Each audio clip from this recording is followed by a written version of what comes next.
Assalamualaikum warahmatullahi wabarakatuh. Kami dari kelompok 5 ingin mempresentasikan materi tentang perkembangan afektif. Kami beranggotakan Nala Putri Lailatul Syifa, Putri Sekarwangi, Rahmadina Azhara, Sarah Nur Askiyah.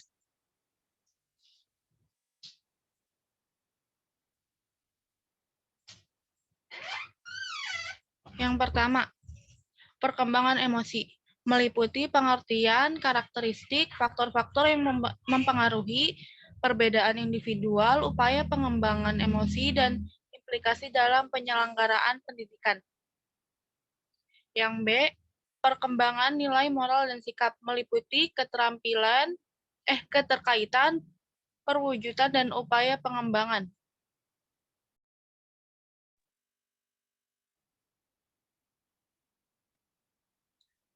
Perkembangan emosi.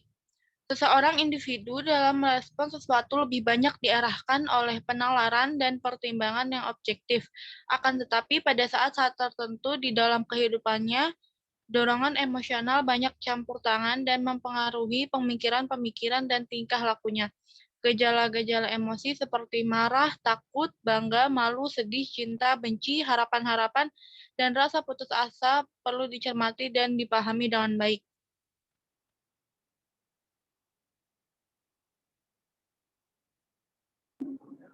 1. Pengertian emosi.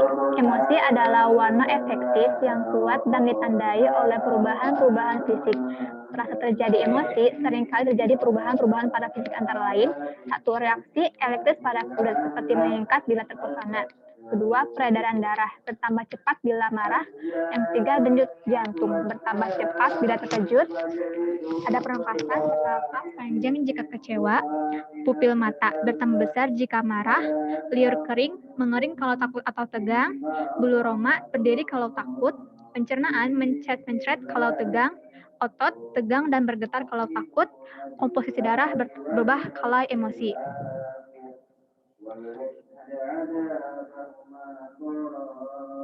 Yang kedua ada karakteristik perkembangan emosi. Jenis emosi yang normal dialami adalah cinta atau kasih sayang, gembira, amarah, takut, dan cemas, cemburu, sedih, dan lain-lain. Perbedaannya terletak pada macam dan derajat rangsangan yang membangkitkan emosinya, dan khususnya pola pengendalian yang dilakukan individu terhadap pengungkapan emosi mereka. Remaja sendiri menyadari aspek-aspek emosional dalam kehidupan adalah penting. Berikut ini dibahas beberapa kondisi emosional seperti 1. Cinta kasih sayang. Faktor penting dalam kehidupan remaja adalah kapasitasnya untuk mencintai orang lain dan kebutuhannya untuk mendapatkan cinta dari orang lain. Tampaknya tidak ada manusia termasuk remaja yang dapat hidup bahagia dan sehat tanpa mendapatkan cinta dari orang lain. Para remaja yang berontak secara terang-terangan, nakal, dan mempunyai sikap permusuhan besar kemungkinan disebabkan oleh kurangnya rasa cinta dan kasih sayang tidak disadari.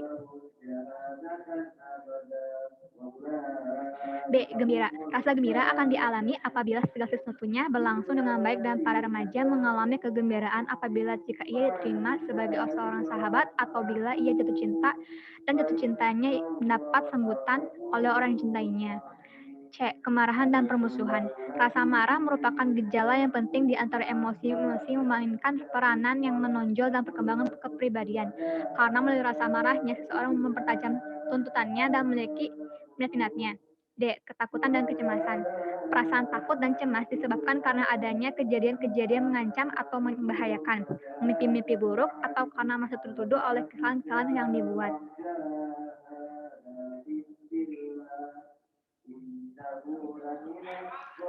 3. Faktor-faktor yang mempengaruhi perkembangan emosi.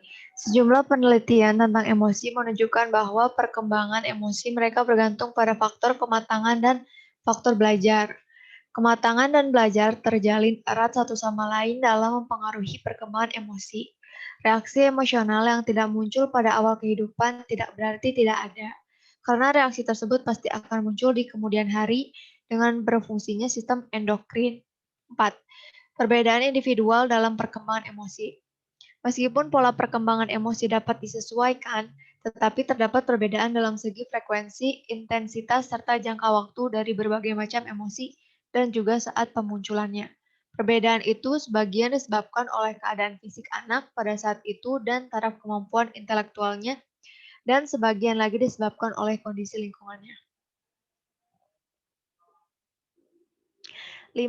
Upaya pengembangan emosi remaja dan implikasinya dalam penyelenggaraan pendidikan. Dalam kaitannya dengan emosi, remaja awal yang cenderung banyak melamun dan sulit diterka, maka satu-satunya hal yang dapat dilakukan oleh guru adalah konsisten dalam pengelolaan kelas dan memperlakukan siswanya seperti orang dewasa yang penuh tanggung jawab. Guru-guru dapat membantu mereka yang bertingkah laku kasar dengan jalan mencapai keberhasilan dalam pekerjaan atau tugas-tugas sekolah, sehingga mereka menjadi anak yang lebih tenang dan lebih mudah ditangani. Selain itu, cara yang mendasar adalah dengan mendorong mereka untuk bersaing dengan diri sendiri.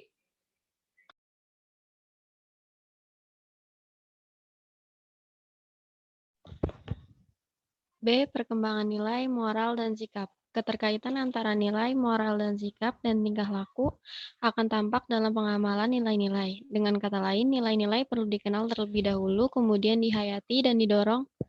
Moral baru akan terbentuk sikap tertentu terhadap nilai-nilai tersebut, dan pada akhirnya terwujud tingkah laku sesuai dengan nilai-nilai yang dimaksud. Perwujudan nilai, moral, dan sikap tidak terjadi dengan sendirinya, tetapi melalui suatu proses. Tidak semua individu mencapai tingkat perkembangan moral seperti yang diharapkan, sehingga kita dihadapkan dengan masalah pembinaan. Adapun upaya-upaya yang dapat dilakukan dalam mengembangkan nilai, moral, dan sikap remaja. Antara lain, yang pertama adalah menciptakan komunikasi. Dalam komunikasi didahului dengan pemberian informasi tentang nilai-nilai dan moral. Anak tidak pasif mendengarkan dari orang dewasa bagaimana seseorang harus bertingkah laku sesuai dengan nilai dan norma dan nilai-nilai moral. Tetapi anak harus dirangsang supaya lebih aktif. Hendaknya ada upaya untuk mengikutsertakan remaja dalam beberapa pembicaraan dan dalam pengambilan keputusan keluarga. Sedangkan dalam kelompok sebaya, remaja turut serta secara aktif dalam tanggung jawab dan penentuan maupun keputusan kelompok. Yang kedua, yaitu menciptakan iklim lingkungan yang sesuai. Seseorang yang mempelajari nilai hidup tertentu dan moral, kemudian berhasil memiliki sikap dan tingkah laku sebagai pencerminan nilai-nilai hidup itu, umumnya adalah seseorang yang hidup dalam lingkungan yang secara positif, jujur, dan konsekuen senantiasa mendukung bentuk tingkah laku yang merupakan pencerminan nilai-nilai hidup tersebut. Ini berarti bahwa usaha pengembangan tingkah laku nilai hidup tidak hanya merupakan pendekatan-pendekatan intelektual semata-mata, tetapi juga mengutamakan adanya lingkungan yang kondusif di mana faktor-faktor lingkungan itu sendiri merupakan penjemaan dan yang konkret dari nilai-nilai hidup tersebut. Sekian dari kelompok kami, kurang lebihnya mohon maaf. Wassalamualaikum warahmatullahi wabarakatuh.